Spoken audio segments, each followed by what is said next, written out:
സ്ത്രീകൾക്ക് സൗജന്യ ബസ് യാത്ര ഈ മാസം 15-ന് തന്നെ നടപ്പാക്കുമെന്ന് ഗതാഗത വകുപ്പ് മന്ത്രി CP ജോൺ. തിങ്കളാഴ്ച മുഖ്യമന്ത്രി വിളിച്ച യോഗത്തിൽ ഏതൊക്കെ ബസ്സുകളിലാണ് തിങ്കളാഴ്ച മുഖ്യമന്ത്രി വിളിക്കുന്ന യോഗത്തിൽ ഏതൊക്കെ ബസ്സുകളിലാണ് സൗജന്യ യാത്ര എന്നത് തീരുമാനമുണ്ടാകും.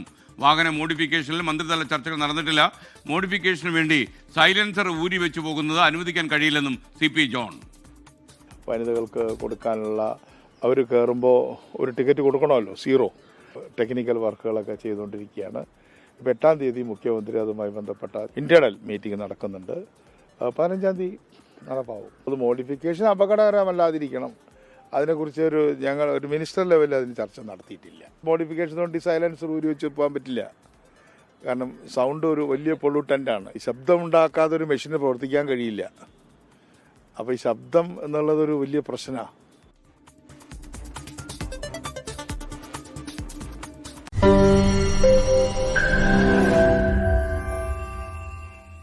ലോകത്തെവിടെയായാലും ഏത് സമയത്തും 24 വാർത്തകളും ഓഗ്മെന്റഡ് റിയാലിറ്റി പാക്കേജുകളും എക്സ്പ്ലെയിനറുകളും വിശദമായി കാണാൻ ഞങ്ങളുടെ യൂട്യൂബ് ചാനൽ നിങ്ങൾക്ക് സബ്സ്ക്രൈബ് ചെയ്യാം.